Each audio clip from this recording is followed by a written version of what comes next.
ഒന്നിനും പകരമാവില്ലെന്ന് അറിയാം. നമ്മളൊരു തുടർന്നുള്ള ജീവിതത്തിന് ഒരു അത്രേ ഉള്ളൂ.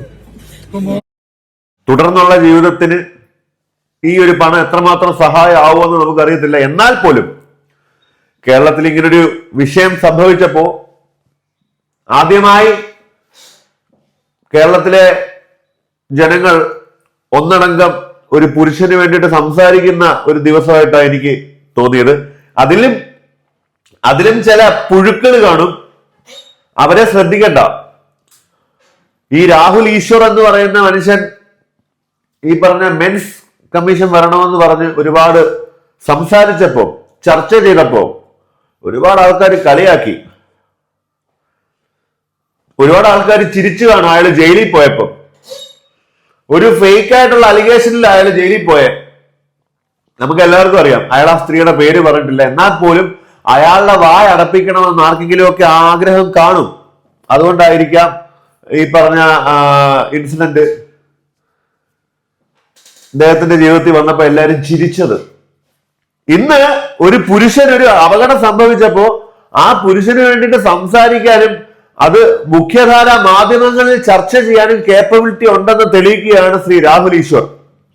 അദ്ദേഹത്തെ കൊണ്ട് കഴിയുന്ന അദ്ദേഹത്തിന് അറിയാവുന്ന കോണ്ടാക്റ്റിൽ നിന്നും ശേഖരിച്ച ഒരു എമൗണ്ട് അദ്ദേഹം അവിടെ കൊണ്ട് എത്തിച്ചിട്ടുണ്ട്. ഇതിന്റെ ചുറ്റിനും നിൽക്കുന്ന ആൾക്കാരൊക്കെ ആയിട്ട് നമുക്ക് ബന്ധമുള്ളതാണ്. ഈ കേസും ഈ കാര്യങ്ങളൊക്കെ നമ്മൾ അറിയുന്ന, ഇതിന്റെ ഒരു ഭാഗമാവാൻ നമുക്കും സാധിച്ചു എന്നുള്ളതാണ് ഇവിടുത്തെ ഏറ്റവും വലിയൊരു സന്തോഷം. നമുക്ക് അദ്ദേഹം ഇതിനെക്കുറിച്ച് സംസാരിക്കുന്ന മറ്റു വീഡിയോയിലേക്ക് പോവാം. ആദ്യം തന്നെ ഞങ്ങള് ദീപകിന്റെ കുടുംബത്തിന് 1 ലക്ഷം രൂപ കൊടുക്കാമെന്നാണ് കരുതിയത്. ഇപ്പോ 3,17,000 രൂപ, കുറച്ചുകൂടെ കൃത്യമായിട്ട് പറഞ്ഞാൽ 3,17,074 അല്ലെങ്കിൽ 3,17,000 രൂപ ഇപ്പോ ദീപകിന്റെ വീട്ടുകാരിലേക്ക് എത്തിച്ചിട്ടുണ്ട്. ദീപകിന്റെ അക്കൗണ്ടിലേക്കും പിന്നീട് 2 ലക്ഷം രൂപയും മലബാർ ഗോൾഡിന്റെ ശ്രീ AK ഫൈസൽ ജി, അതേപോലെ ശ്രീ ഹിലർ അബ്ദുള്ള, അദ്ദേഹം ഫാസ്റ്റ് ലൈൻ എന്ന് പറയുന്ന സ്ഥാപനത്തിന്റെ MD ആണ്. രണ്ടുപേരും ദുബായിലുള്ളവരാണ്. അവർ ചെയ്തിട്ടുണ്ട്. അവരുടെ റെപ്രസെന്റേറ്റീവ്സ് ആയിട്ട് നമ്മുടെ അക്ബർ സാർ അടക്കമുള്ള ആൾക്കാർ വന്നിട്ടുണ്ട്. MRFന്റെ ശ്രീ ജോയ്, ശ്രീ മുകേഷ്, അഖിൽ അടക്കമുള്ള ആൾക്കാർ, അഖിലുണ്ട്. ഹോമീസ് എന്ന് പറയുന്ന ഒരു ആപ്പ്, അങ്ങനെ ഞങ്ങളൊരു പുരുഷന്മാരെ സപ്പോർട്ട് ചെയ്യാൻ ഹോമീസ് മെൻ കി ബാത്ത് എന്നുള്ള ആപ്പ് അടക്കമുള്ള കാര്യങ്ങൾ കൊണ്ടുവരുന്നുണ്ട്. അതൊരു ചെറിയ ആപ്പല്ല. ആ ആപ്പിനെ കുറിച്ച് നിങ്ങൾ അറിയണം. നമുക്ക് എന്തെങ്കിലും ഒരു മാനസിക വിഷമം വന്നാൽ പുരുഷൻ എന്നുള്ള നിലയിൽ നമുക്ക് ഒരുപാട് എന്താ പറയുക, നമുക്ക് നമ്മുടെ വിഷമങ്ങൾ അങ്ങനെ എല്ലാവരോടും പറയാൻ കഴിയത്തില്ല. ചിലപ്പോൾ ഏറ്റവും അടുത്ത സുഹൃത്തിനോട് പോലും പറയാൻ പറ്റാത്ത വിഷമങ്ങൾ നമുക്ക് ഉണ്ടായേക്കാം. അപ്പം അങ്ങനെ ഒരു സാഹചര്യം വരുമ്പോൾ, മാനസിക സമ്മർദ്ദം വരുമ്പോൾ, വിഷമം വരുമ്പോൾ, സങ്കടം വരുമ്പോൾ നമുക്ക് നമ്മുടെ ഇമോഷൻസിനെ മനസ്സിലാക്കുന്ന, നമുക്ക് മൂഡ് സ്വിങ്സ് ഒക്കെ കാണും. ഈ പെൺകുട്ടികൾക്ക് പീരീഡ്സ് സമയത്ത് ഉണ്ടാവുന്ന മൂഡ് സ്വിങ്സ് ഒന്നും കേട്ടിട്ടില്ല. അതുപോലെ നമുക്കും ഉണ്ടാവും. നമുക്കറിയത്തില്ല അങ്ങനെ എന്തെങ്കിലും. നമുക്ക് അതിനെക്കുറിച്ച് ഇത് ഇന്ന പ്രശ്നം കൊണ്ട് തോന്നുന്നതാണെന്ന് പോലും മനസ്സിലാക്കാനുള്ള ഒരു സ്റ്റഡി ഒന്നും നമുക്ക് സ്കൂളുകളിൽ നിന്ന് കിട്ടിയിട്ടില്ല. അപ്പൊ ഈ സങ്കടപ്പെട്ട് സഹിക്കാൻ വയ്യാതെ മരിക്കാനായിട്ട് ആരെങ്കിലുമൊക്കെ നിങ്ങളെ ചാവുന്നതിന് മുമ്പ് ഒന്ന് വിളി, അത്രയേ ഉള്ളൂ. വേറെ ഉദ്ദേശമൊന്നുമില്ല. ആൺകുട്ടികളോടാണ്, ആൺകുട്ടികൾക്ക് വേണ്ടിയാണ്. അപ്പോൾ ആ രീതിയിൽ നമ്മളാ കഴിയുന്ന സപ്പോർട്ടുണ്ട്. അപ്പോൾ 2 ആവശ്യങ്ങളാണ് മുമ്പോട്ട് വെച്ചത്. പേരൻസിനോടും അഭ്യർത്ഥിച്ചു, ഇവരുടെ റിലേറ്റീവ്സിനോടും. ഒന്ന്, ജനുവരി 17 ഇദ്ദേഹത്തിന്റെ ജന്മദിനം. ആ ദിവസം തന്നെയാണ് ഇദ്ദേഹത്തിന്റെ അവസാനത്തിലേക്കും പോകാൻ ദൗർഭാഗ്യവശാൽ സംഭവം ഉണ്ടായത്. അത് വല്ലാത്തൊരു സങ്കടം ഉണ്ടാക്കുന്ന കാര്യമാണ്. ഒരാൾ ജനിച്ചെന്ന് തന്നെ മരിക്കുക എന്ന് പറഞ്ഞു കഴിഞ്ഞാൽ അത് ഭയങ്കര വിഷമമുണ്ടാകുന്നൊരു കാര്യമാണ്. ആ കുടുംബത്തിനെ അപേക്ഷിച്ചിടത്തോളം ഓർക്കാനൊന്നുമില്ല അപ്പൊ അവർക്ക്. ഇപ്പോൾ ജനുവരി 17 കേരളത്തിൽ നമ്മൾ പുരുഷാവകാശ ദിനമായിട്ട് ആചരിക്കാൻ ആഗ്രഹിക്കുന്നുണ്ട്. ദേശീയ തലത്തിൽ നമ്മൾ ഈ മെൻസ് ഫൗണ്ടേഷൻസുമായിട്ട് ബന്ധപ്പെട്ടും കൂടെ നമ്മൾ പറയുന്നുണ്ട്. കാര്യം ഒരു പുരുഷൻ അവൻ്റെ അവകാശങ്ങളിലും അവൻ്റെ ജീവിതത്തിലെ വേദന സംഭവിച്ച് നമ്മളിൽ നിന്ന് വിട്ടുപിരിഞ്ഞതാണ്. അതോടൊപ്പം ദീപകിൻ്റെ ഓർമ്മ നിലനിർത്താൻ, കാര്യം നമ്മളൊക്കെ ഈ ഒരാഴ്ചയോ 2 ആഴ്ചയോ ചിലപ്പോൾ 1 മാസമോ 2 മാസമോ കാണുന്നത്. ഇവരുടെ ജീവിതം അതിന് ശേഷവും തുടർന്നു പോകണമല്ലോ. അപ്പോൾ ദീപകിൻ്റെ ഓർമ്മ നിലനിർത്താൻ, ദീപകിൻ്റെ സ്മരണാർത്ഥം 24 hours ലഭ്യമായ ഒരു ഹെൽപ്പ് ലൈൻ ഞങ്ങൾ അതിൻ്റെ വിഷയങ്ങൾ ഓൾറെഡി സംസാരിച്ചിട്ടുണ്ട്. ഒരാഴ്ചയ്ക്കുള്ളിൽ സെറ്റപ്പ് ചെയ്യും. 24 മണിക്കൂറും ഏത് പുരുഷനും വിളിച്ചാൽ കിട്ടാൻ സാധിക്കുന്ന mobile phone, land line number അല്ല, പലപ്പോഴും ലാൻഡ് ലൈൻ നമ്പർ ഗവൺമെൻറ്റൊന്നും വർക്ക് ചെയ്യാറില്ല. പുരുഷന്മാർക്ക് ലഭിക്കാൻ കിട്ടുന്ന ഒരു നമ്പർ വാട്സപ്പ്, അതിൽ വിളിക്കുമ്പോൾ പുരുഷന്മാർക്ക് ആദ്യഘട്ടത്തിൽ തീർച്ചയായിട്ടും, അതായത് അവർ സംസാരിക്കുമ്പോൾ ഫ്രീ ആയിട്ട് അവരെ ഒരു ലോയറുടെ അടുത്തേക്ക്, ഒരു ഡോക്ടറുടെ അടുത്തേക്ക്, അല്ലെങ്കിൽ ലൈഫ് കോച്ചും ലീഗൽ കോച്ചിലേക്കും സപ്പോർട്ട് ചെയ്യാനുള്ളൊരു മിഷൻ മെൻസ് കമ്മീഷൻ്റെ ഭാഗത്തു നിന്നുള്ളൊരു എഫേർട്ടുണ്ട്. അതിന് വ്യത്യസ്ത സംഘടനകളോട്, MRF അടക്കമുള്ള സംഘടനകളോട് സഹകരിച്ച് നമ്മൾ പോകുന്നുണ്ട്. അതോടൊപ്പം ഇമ്പോർട്ടൻ്റ് ആയി നേരത്തെ ഇവിടുത്തെ രാഷ്ട്രീയ പ്രാതിനിധ്യം അടക്കമുള്ള ആൾക്കാർ പറഞ്ഞത്, നിങ്ങൾ ഈ വീട്ടിൽ വരുന്നത് പോലെ തന്നെ ഈ പെൺകുട്ടിയുടെ വീട് അന്വേഷിച്ചെത്താൻ നിങ്ങൾക്ക് ഒരു ബുദ്ധിമുട്ടുമില്ല. അപ്പോൾ ആ പെൺകുട്ടിയുടെ കൂടെ കാര്യങ്ങൾ കണ്ടുപിടിക്കണം. തൽക്കാലം അവർ അബ്സ്കോണ്ടിങ് ആണെന്നാണ് മനസ്സിലാക്കുന്നത്. പോലീസ് ഇതുവരെ അറസ്റ്റ് ചെയ്തിട്ടില്ല. തീർച്ചയായിട്ടും ഈ പെങ്കൊച്ചിന്റെ വീടോ ആ പെങ്കൊച്ചിനെ ചുറ്റിപ്പറ്റുന്ന ഒരു കാര്യങ്ങളും പിന്നീട് നമ്മൾ കണ്ടിട്ടില്ല. പെങ്കൊച്ചിന്റെ അവസാന വീഡിയോ ഈ പറഞ്ഞ പോലെ ആ പെങ്കൊച്ചാൻ പ്രൊഫൈലിൽ ഇട്ടിട്ടുള്ള വീഡിയോ നമ്മൾ കണ്ടിട്ടുള്ളത്. കൊച്ചെവിടാ, അതിന്റെ വീട്ടിലോട്ട് ആരെങ്കിലും പോകുന്നുണ്ടോ? എല്ലാവരും ഈ മനുഷ്യന്റെ വീടിന്റെ ഫ്രണ്ടിൽ ക്യാമറയും തൂക്കി പിടിച്ചോണ്ടിരിക്കുക. അവിടെ പോയി ആരും ആരെ അന്വേഷിക്കുന്നില്ലേ? ഒരു കാര്യം കൂടെ, ആ പെൺകുട്ടിയോടും ആർക്കും പ്രതികാരമല്ല ഉള്ളത്, പക്ഷേ നീതിയാണ് വേണ്ടത്. ഇപ്പം ചിലപ്പോൾ സോഷ്യൽ മീഡിയ പോസ്റ്റിൽ ചില ആൾക്കാരൊക്കെ വളരെ മോശം കമൻറ്റുകൾ ആ പെൺകുട്ടിക്കെതിരെ ഇടുന്നത് പറ്റും കണ്ടു. അതിനോടൊന്നും ആരും യോജിക്കുന്നില്ല. കാര്യം പ്രതികാരമല്ല നീതി. പക്ഷേ ദീപകിന് നീതി കിട്ടണം, ദീപകിൻ്റെ കുടുംബത്തിന് നീതി കിട്ടണം. ഇന്ത്യൻ നിയമം അനുശാസിക്കുന്ന ആത്മഹത്യാ പ്രേരണയും IT ആക്റ്റും അടക്കമുള്ള വകുപ്പുകൾ ചുമത്തി ആ പെൺകുട്ടിയെ അറസ്റ്റ് ചെയ്യണം. അത് വേറൊന്നും കൊണ്ടല്ല, അതാണ് നിയമം എന്നുള്ളത് കൊണ്ടാണ്. തീർച്ചയായിട്ടും എത്ര ക്ലാരിറ്റിയോടുകൂടി ക്ലിയർ ആയിട്ടുമാണ് സംസാരിക്കുന്നത്. ആ സ്ത്രീയെ നമുക്ക് ആർക്കും കുറ്റപ്പെടുത്തണ്ട, കാരണം അവർ ചെയ്ത തണ്ടലാഴി അത് വേറെ കാര്യം. പക്ഷെ അവരെ തിരിച്ച് മാനഭംഗപ്പെടുത്തണം എന്നൊക്കെ പറഞ്ഞ് ഏവനെ ഒരുത്ത വീഡിയോ ഇട്ടിട്ടുണ്ട്. അത് ഞാൻ കാണിച്ചു തരാം. പിന്നെ അത് ഇപ്പൊ തന്നെ കാണാൻ വേണമെങ്കിൽ. അപരാധം പറഞ്ഞുണ്ടാക്കുന്നവരെ നേരെ ചെന്നിട്ട് ഒന്ന് ബലാത്സംഗം ചെയ്തിട്ട് ഒന്ന് പോയി മരിക്കുക, ഒന്ന് ബലാത്സംഗം ചെയ്തിട്ട് ഒന്ന് പോയി മരിക്കുക, ഒന്ന് ബലാത്സംഗം ചെയ്തിട്ട് ഒന്ന് പോയി മരിക്കുക.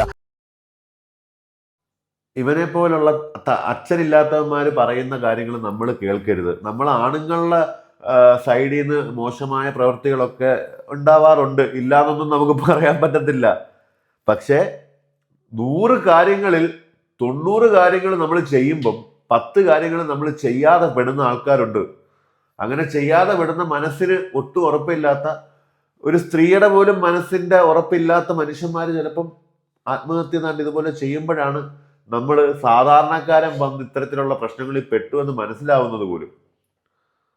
മെൻസ് കമ്മീഷന്റെ ഒരു ആപ്പിനെ കുറിച്ച് 3, ഈ ഹോമീസ് ആപ്പ് പോലുള്ള കാര്യങ്ങൾ മെൻസ് കമ്മീഷൻ വളരെ കാര്യമായി പ്രൊമോട്ട് ചെയ്യുകയും ഏതെങ്കിലും രീതിയിൽ പുരുഷന്മാർക്ക് ഒരു എക്കോസിസ്റ്റം ഉണ്ടാകണമെന്ന് ആഗ്രഹിക്കുകയും ചെയ്യുന്നുണ്ട്. ആ ഹോമീസ് ആപ്പിൻ്റെ ഒരു മോഡൽ നമുക്കൊന്ന് കാണിക്കാം. സാദിക്ക് വരാമെങ്കിൽ. സാദിക്ക് ഇതിനു വേണ്ടി ബാംഗ്ലൂരിൽ നിന്ന് വന്നതാണ്. നമ്മൾ ഇന്ന് ടെക്നോളജിയും മറ്റുള്ള കാലത്ത് സാദിക്ക് നടുക്കോട്ട് വരാമെങ്കിൽ. ബാംഗ്ലൂരുവിൽ നിന്നും സാദിക്ക് നമുക്ക് വേണ്ടിയിട്ട് ഈ നിർമ്മിച്ചേക്കുന്ന ഹോമീസ് ആപ്പ്, അത് ഒരു ചെറിയ ആപ്പല്ല, അതൊരു വലിയ ആപ്പാണ്. നമുക്ക് വളരെയധികം ആവശ്യം വരുന്ന ഒരു ആപ്പാണ്. എന്താണ് സാദിക്ക് ഒരുപാട് ബ്രീഫായിട്ട് സോ ഒരു വർഷം ഇന്ത്യയിൽ ഏകദേശം 2 ലക്ഷം ആണുങ്ങളാണ് സൂയിസൈഡ് ചെയ്യുന്നത്. ഓക്കെ, അതിൽ ഈ 2 ലക്ഷം ആളുകളിൽ ഏറ്റവും കൂടുതൽ മെയിൽ സൂയിസൈഡ് ഉള്ളത് കേരളത്തിലാണ്. So that's A very shocking news actually. So 2024 വരെയുള്ള കണക്കാണ്. സോ 2026 കണക്ക് വന്നിട്ടില്ല, ഇതുവരെ 25 കണക്ക് ഇതുവരെയായിട്ടും വന്നിട്ടില്ല. ഒന്ന് ആലോചിച്ച് നോക്കിയാൽ, വളരെ സിമ്പിളായിട്ട് പറഞ്ഞു പോവുകയാണെങ്കിലും 2024 കണക്ക് വെച്ചിട്ട് ഏറ്റവും കൂടുതൽ ആത്മഹത്യാ നിരക്കുള്ളത് ആൺകുട്ടികളിലാണ്. അതും കേരളത്തിലാണ് ഏറ്റവും കൂടുതൽ. It will be very huge, something around 4 lakhs. And men suicide compared to women 79% ആണ് കൂടുതൽ. Women's around 21% ആണ്. 79% ആൺകുട്ടികൾ ആത്മഹത്യ ചെയ്യുന്നുണ്ടെങ്കിൽ നമ്മളിപ്പോൾ ഈ സംസാരിച്ചുകൊണ്ടിരിക്കുന്ന സമയത്ത് ഒരു 2 ആൺപിള്ളേരെങ്കിലും ഇപ്പോൾ ആത്മഹത്യ ചെയ്യുന്നുണ്ടാവും. സോ അതിനാണ് ഞാൻ ഈ പ്ലാറ്റ്ഫോം ഉണ്ടാക്കിയത്. It's called homies men Ki Baat എന്നാണ് ഈ പ്ലാറ്റ്ഫോമിന്റെ പേര്. 79% പുരുഷന്മാരാണ് ആത്മഹത്യ. നമ്മളിപ്പോൾ 79% ആണ് ടോട്ടാലിറ്റിയിൽ ഉണ്ടാകുന്നത്. അതോടൊപ്പം ഇപ്പൊ നമ്മൾ തുടങ്ങിയിട്ട് ഏകദേശം 12 മിനിറ്റായി. ഈ സമയത്തിനുള്ളിൽ ഇന്ത്യയിൽ ഏകദേശം 3 പുരുഷന്മാർ ആത്മഹത്യ ചെയ്ത് കാണും, 1 സ്ത്രീയും ആത്മഹത്യ ചെയ്ത് കാണും. അതാണ് നാഷണൽ ഞാൻ പറഞ്ഞേ. കണ്ടോ, എന്റെ ഹൃദയം തന്നെ അവിടെ ഉള്ളത് എനിക്കറിയാം. പിന്നെ എൻ്റെ കുണം നല്ലതല്ലാത്തത് കൊണ്ടാണ് ഞാൻ അവിടെ പോയി നിൽക്കാത്ത കേട്ടോ. അവർ മാന്യന്മാരായിട്ടുള്ള ആൾക്കാർ പോയി നിൽക്കേണ്ട സ്ഥലമാണ് ഇത്തരത്തിലുള്ള സ്ഥലങ്ങൾ. നമ്മൾ സംഘടനയിലുണ്ട്, പക്ഷെ നമ്മൾ നല്ലവരാണെന്ന് അവർക്ക് നമ്മൾ നല്ലവരല്ല. മനസ്സുകൊണ്ട് നമ്മൾ നല്ലതായിരിക്കാം, പക്ഷേ കാഴ്ചക്കാർക്ക് നമ്മൾ നല്ലതല്ല. അതുകൊണ്ടാണ് ഞാൻ ആ ഭാഗത്ത് പോയി നിൽക്കാത്ത. ഇല്ലെങ്കിൽ ഞാൻ അവിടെ പോയി നിന്നേനെ. വിളിച്ചതാ. ക്രൈം റെക്കോർഡ്സ് ബ്യൂറോ നൽകുന്ന കണക്ക്. അപ്പം പുരുഷന്മാരുടെ ആത്മഹത്യ എത്ര വലിയ പ്രശ്നമാണ് എന്ന് നമ്മൾ തിരിച്ചറിയണം. വ്യാജ പരാതികൾ മാത്രം കാരണമല്ല, ബാക്കി പല കാരണങ്ങൾ കാരണം. അപ്പം പുരുഷന്റെ മെന്റൽ വെൽബീയിങ്, പുരുഷന്റെ മാനസികമായ പ്രശ്നങ്ങൾ, ഇത്തരം കാര്യങ്ങൾക്ക് കണക്ട് ചെയ്യാനും അവർക്കൊരു കമ്മ്യൂണിറ്റിയായി നിൽക്കാനും ഈ ഹോമീസ് മെൻ കി ബാത്ത് അത് പ്രവർത്തിക്കും. നമ്മളിത് മിഷൻ മെൻസ് കമ്മീഷൻ ഇതിന്റെ ഫുൾ കാര്യങ്ങൾ പരിശോധിച്ചു. വളരെ നല്ല ഡിജിറ്റൽ എക്കോസിസ്റ്റമാണ്. അതുകൊണ്ടാണ് നമ്മൾ ഇതിനെ എൻഡോസ് ചെയ്യുന്നത്. ഭാവിയിൽ അതൊരു സസ്റ്റൈനബിൾ മോഡലിലേക്ക് തന്നെ പോയി ഏതൊരു പുരുഷനും എത്താൻ കഴിയുന്ന രീതിയിലേക്ക് കൊണ്ടുവരാമെന്നാണ് കരുതുന്നത്. വളരെ നല്ല ഒരു ആശയമല്ലേ അദ്ദേഹം ആ പറഞ്ഞത്. വളരെ മനോഹരമായ ഒരു ആശയമായിട്ടാണ് എനിക്കത് തോന്നുന്നത്. വേറൊന്നുമല്ല, നാളെ നമുക്ക് എന്തെങ്കിലും ഒരു വിഷയം അല്ലെങ്കിൽ ഒരു വിഷമം, ഒരു സങ്കടം, ഒരു ബുദ്ധിമുട്ട്, അല്ലെങ്കിൽ നാളെ എനിക്ക് ചാവണം, ചുമ്മാ ഒന്ന് വിളിക്കി, പ്രതിവിധി കാണാൻ പറ്റിയാലോ. അങ്ങനെ ഒരു പറഞ്ഞ ഇത്തരത്തിൽ ആൺകുട്ടികൾക്ക് ഹെൽപ്പ് ലൈൻ പോലെ, അല്ലെങ്കിൽ യൂത്ത് കമ്മീഷൻ ഉണ്ട് കേട്ടോ. അതിനെക്കുറിച്ച് ആർക്കെങ്കിലും അറിയാവോ? യൂത്ത് കമ്മീഷൻ ഉണ്ട്, വുമൻസ് കമ്മീഷൻ പോലെ തന്നെ. അതിനകത്ത് പെൺകുട്ടികളും ആൺകുട്ടികളും ഉണ്ട് യൂത്തിൽ. പക്ഷേ ഈ മെൻസ് കമ്മീഷൻ എന്ന് പറയുന്നത് സെപ്പറേറ്റ് ആയിട്ടൊരു സംഭവങ്ങളില്ല. ഇത് ഓൾറെഡി റെഡിയായി കിടക്കുകയാണ്. ഒപ്പ് വെച്ചതായി ഈ മെൻസ് കമ്മീഷന് വേണ്ടിയിട്ട്. ആരും സംസാരിക്കുന്നില്ല ഈ ഒരു വിഷയവുമായി ബന്ധപ്പെട്ട്. ആർക്കും സംസാരിക്കാൻ താല്പര്യം കാണത്തില്ല. അപ്പം എന്ത് തന്നെയാണെങ്കിലും എനിക്ക് രാഹുൽ ഈശ്വർ ഇന്ന് ചെയ്ത കാര്യത്തിനോട്, രാഹുൽ ഈശ്വർ എന്ന് പറയാൻ പറ്റത്തില്ല, പക്ഷേ രാഹുൽ ഈശ്വർ അതിന് മുൻകൈ എടുത്തു എന്ന് നമുക്ക് പറയാൻ പറ്റും. അപ്പം വലിയൊരു സന്തോഷം ഉണ്ടാകുന്നൊരു കാര്യമാണ്. അതുപോലെ തന്നെ ലവള് ഒളിവില. ഈ നീ അറ്റം വരെ ഓട്. നീ ഓടിയിട്ട് എത്ര ഓടിയാലും മുൻകൂർ ജാമ്യം എടുത്താലും നിങ്ങളെ നാട്ടുകാർ കൂവുന്ന, കളിയാക്കുന്ന, നാണം കെടുത്തുന്ന ഒരു ദിവസം വരും. അയ്യോ, കേരള ജനക്കൂട്ടം